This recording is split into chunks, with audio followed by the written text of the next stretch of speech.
एक तेलंगाना का मंदिर है, तेलंगाना के रंपा मंदिर, रंपा इसको मिल गया और इसको जो है ना अंतर्राष्ट्रीय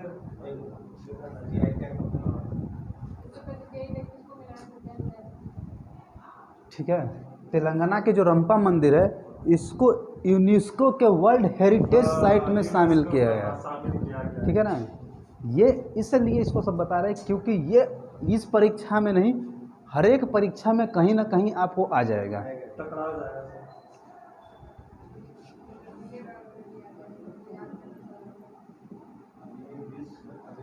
बाहर से ना संरक्षण की रुपया सब जो था ना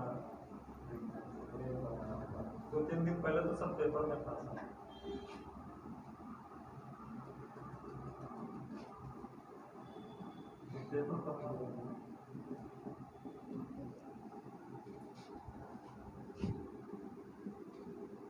world heritage, world heritage site,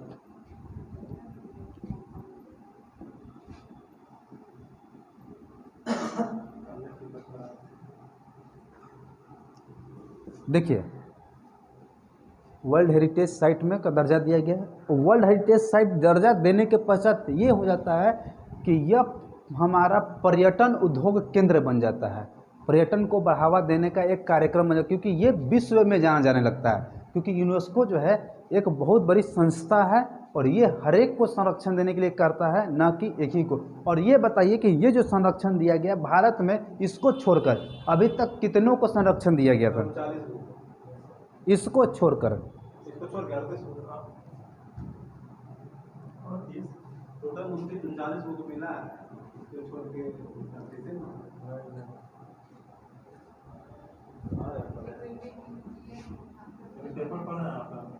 यह भारत का 39वां विश्व धरोहर स्थल है।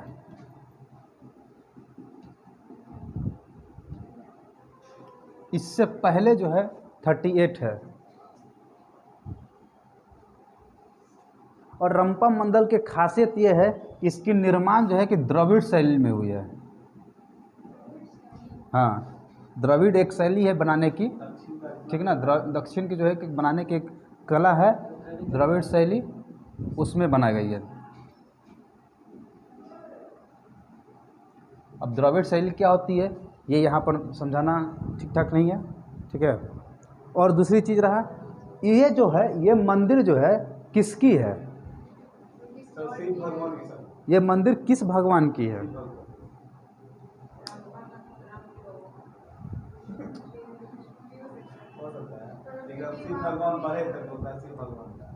रामलिंगेश्वर स्वामी,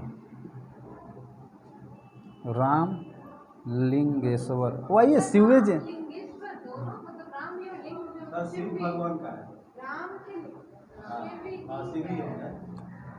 अरे तो मैं क्या बोल रहा हूँ, पहले सुन तो लिया कीजिए। जो लिख आप लोग बहुत डिस्टर्ब करते हैं। रामलिंगेश्वर स्वामी की मूर्ति है इसमें।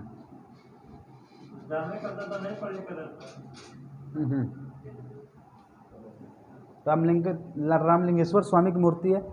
इसमें जो है ये है शिव के ही, ये नाम दिया गया है रामलिंगेश्वर स्वामी। वहाँ के शिव के जो नाम है रामलिंगेश्वर नाम है, ठीक है।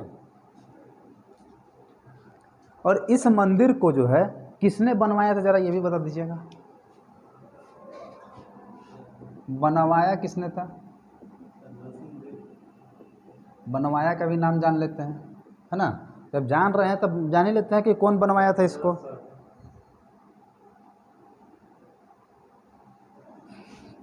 13वीं सदी में बना था, ठीक है ना। 13वीं सदी कहने का मतलब होता है 1214। इसको डेट लिखिएगा 1214 ईस्वी। ईस्वी पूरा ईसा पूर्व नहीं, ईस्वी, है ना। में काकतीय वंश, काकतीय वंश के राजा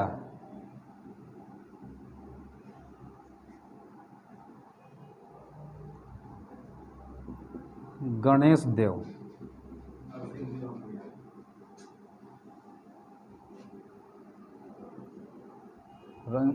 गणेश देव ने बनवाया। ऐसे गणेश देव नहीं बनवाया था, गणेश देव राजा थे, उनके सेनापति ने बनवाया था। ठीक है, मैं यहाँ पर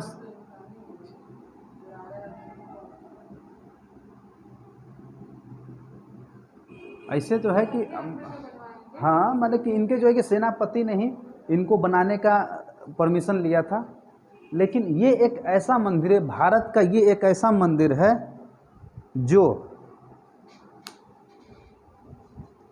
जो बनाया मिस्त्री उसके नाम से जाना जाता है। हाँ, ये मंदिर जो मिस्त्री बनाया उसके नाम से। जब राजा गणेश देव जब इसका ओपनिंग था तब गए, तब इनको इतना आकर्षित किया ये मंदिर कि वो जो बनाया उसके नाम पर ही मंदिर रख दिया, रंपा। व्यक्ति का नाम ही था रंपा। ठीक है, उन्हीं के नाम पर रख दिया कि रंपा मंदिर बनवाया। यहाँ पर उतना संस्थापक के बारे में नहीं जानिए, संस्थापक के बारे में इतना अंदर मत जानिए, उसका कोई मतलब नहीं है। हमको वर्ल्ड हेरिटेज जानिए कि वर्ल्ड हेरिटेज क्या है। इसमें पूछने के लिए कुछ भी पूछ सकता है, आपको जितना लिखवाएं उसमें कुछ भी पूछ सकता है। ये इस एस्पेक्ट बता रहा हूँ कि आपको बीपीएससी देने के एस्पेक्ट से बता रहा हूँ। अगर यही आप यूपीएससी देने के एस्पेक्ट से तैयारी करते तो मुझे काकतीय वंश बताना पड़ता, हिस्ट्री बताना होता। और काकतीय वंश इसलिए बताना होता क्योंकि वो ये सब ना पूछ करके यही पूछेगा। हाँ, अब वो क्या पूछ देगा काकतीय वंश से क्या पता। तो आप बीपीएससी के लिए पढ़ रहे हैं तो आपको ये पूछ देगा कि तेलंगाना का रंपा, यानी कि यूनेस्को ने अभी भारत के 39वें वर्ल्ड हेरिटेज के तौर पे जो रंपा मंदिर को शामिल किया है, वो किस राजा के काल में बनाया गया था। तब गणेश राजा गणेश देव के काल में बनाया गया था, है ना, ये पूछ सकता है। निर्माण शैली भी पूछ सकता है। ठीक है, निर्माण शैली पूछ सकता है। चलिए अब यहीं पर एक और चीज़ पढ़ते हैं। ये हो गया, इसे रफ करूँ या लिखना है? ठीक है, तो मैं रफ कर देता हूँ।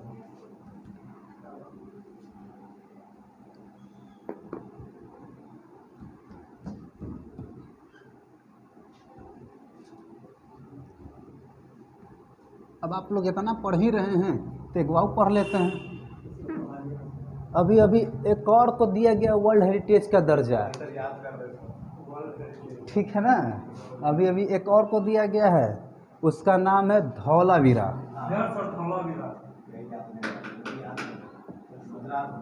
गुजरात में सर, रावी नदी वाला। ठीक है, धौलावीरा यह गुजरात में है, और यह जो है हड़प्पा सभ्यता की एक शहर है, उस समय का नगर है ये। ठीक ना, विकसित रूप से नगर है ये। ठीक ना। चलिए, यूनेस्को द्वारा इस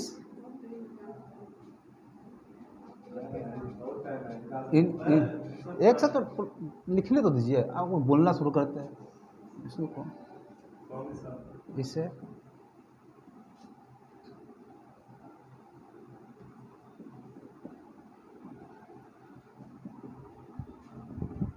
चालीसवां वर्ल्ड हेरिटेज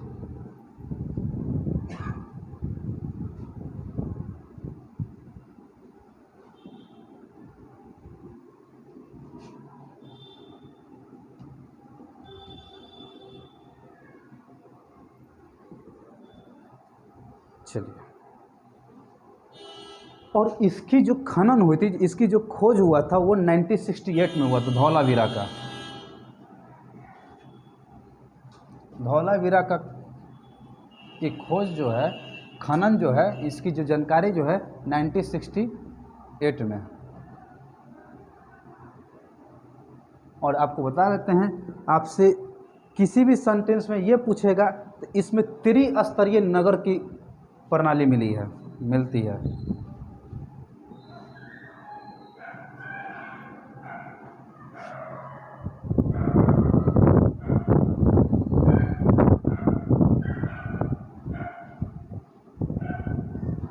त्रिस्तरीय नगर की। और यहाँ पर जल संसाधन व्यवस्था बहुत ही आधुनिक रूप से था, ठीक है ना। ये आधुनिक रूप से विकसित शहर कह सकते हैं इसको, ठीक है ना, आधुनिक रूप से विकसित शहर कह सकते हैं।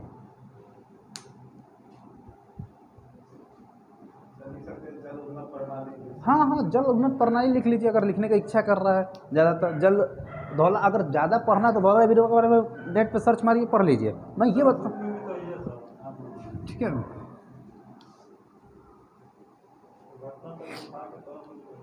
40वां स्थान मिला है, मैंने 40वां हेरिटेज है भारत का। नेक्स्ट पे चलते हैं। हाँ लीजिए, मैं एकदम नहीं चाहता हूँ कि मैं आपके बीच में आऊँ।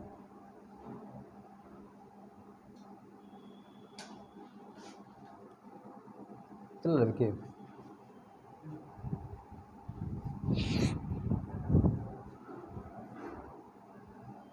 मैं बढ़ूँ आगे, चलिए आगे बढ़ते हैं।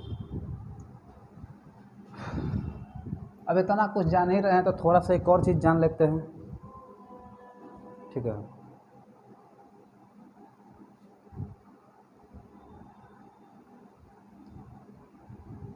अब्दुल कलाम के बारे में।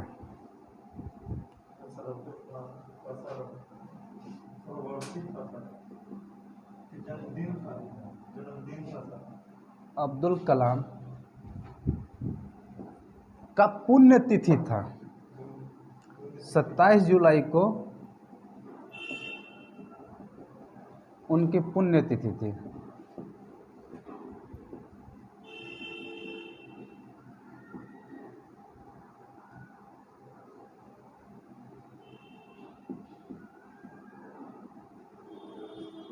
अब इसको बढ़ाने का मतलब क्या बनता है, इसको तो कुछ लगता नहीं कि पढ़ाएं। अब्दुल कलाम के बारे में आपको सब चीज़ पता है।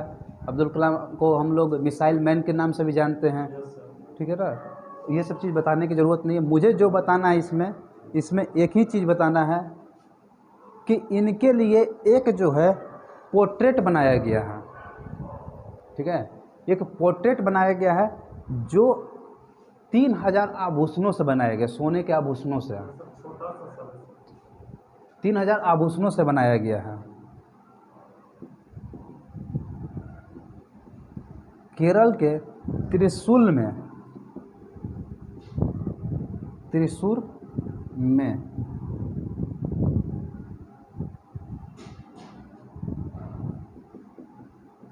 गोल्ड पोर्ट्रेट जानते हैं किसको कहते हैं? जो हम लोग जो बनाते हैं, पोर्ट्रेट कहने का बर्तन नहीं होता, वो हम लोग बनाते हैं, चित्र बनाते हैं, ठीक है ना। पोर्ट्रेट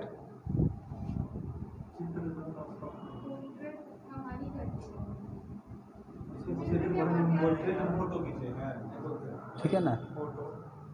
इसको बनाने का कार्य किए थे दा विंची सुरेश,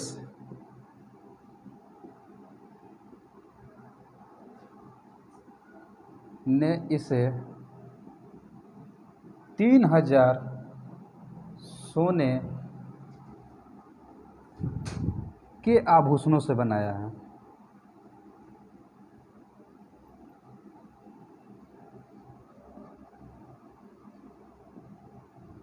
और इस आभूषण में ऐसा नहीं है कि आप ये जो है कि 10 फुट का बनाया गया है।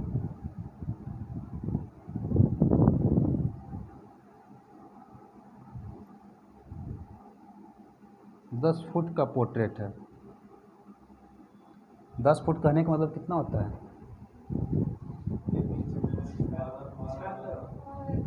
5 मीटर।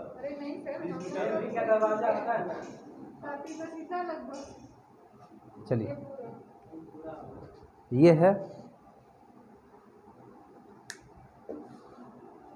ये मैं रफ कर दूँ धौलावीरा? यस सर, इसको भी सब ऑप्शन मार दीजिए।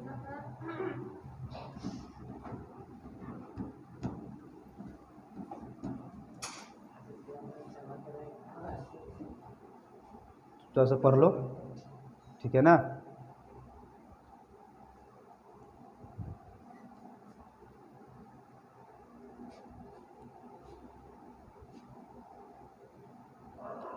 एक आया है योजना, सॉरी रैंकिंग, ठीक है। ये रैंकिंग आया है बिहार के विषय में। सर हम बताते हैं सर, इसका रैंकिंग है सर बिहार का जल जीवन हरियाली मिशन।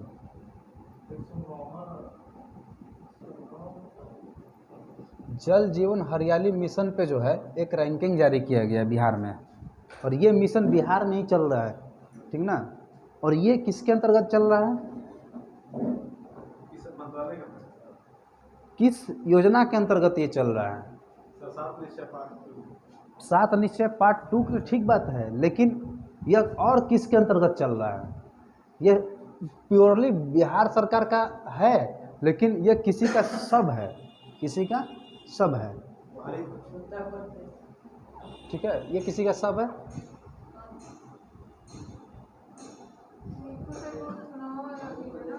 ये केंद्र सरकार की जल मिशन के अंतर्गत आता है। Yes sir.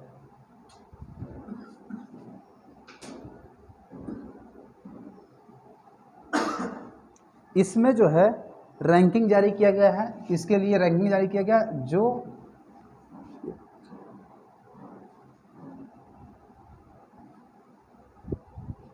रैंकिंग में पहला स्थान, फर्स्ट पोजीशन गया को मिला है। पहला पोजीशन गया को मिला है और सेकंड पोजीशन जहानाबाद को।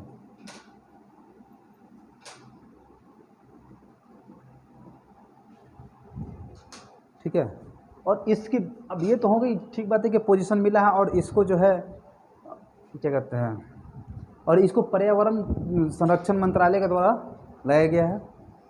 लिख लीजिए, पर्यावरण मंत्रालय के द्वारा, जो पर्यावरण मंत्रालय हैं उनके द्वारा ये जारी किया जाता है। और इसको जो है कब लागू किया गया था बिहार में, जरा ये बताइएगा।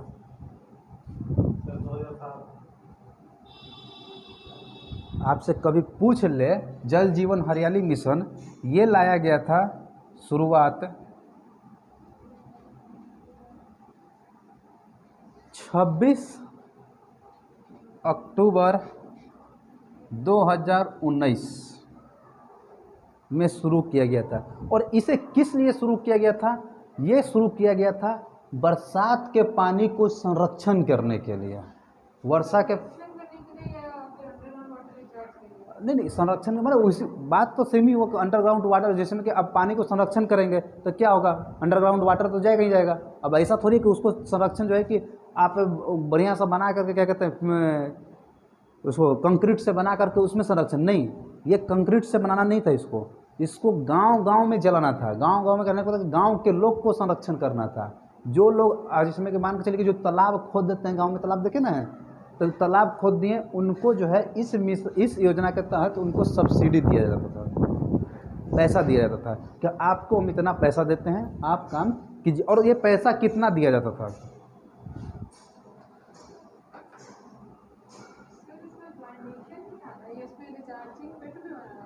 रिचार्जिंग पिट,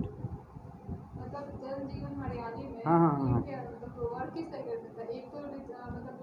अरे रेन वाटर जो हार्वेस्टिंग होती है ना, हाँ उससे। जैसे में देखिए क्या होता है कि रेन वाटर आया है, रेन वाटर जैसे में बारिश हो रहा है, ये बारिश क्या होता है कि रोड पे नाला में जा करके क्या होता है, बर्बाद हो जाता है।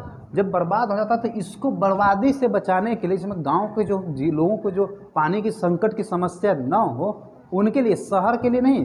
शहर में आप देख लीजिए कहीं भी तालाब मिल जाए, गलती से मिल जाता है एक आध दो को, तो हाँ, तो ये जो है कि आपको बनाया जाता है तालाब हो गया, आहर हो गया, पाइन हो गया, इस तरह का जो चीज़ें बनाई जाती हैं उनको बनाया जाता है। और बना करके जो है जो पानी जो स्टोर होती है, जिसमें कि बारिश हो, अभी बारिश हो रहा है तो बारिश क्या होगा, पानी स्टोर हो जाएगा।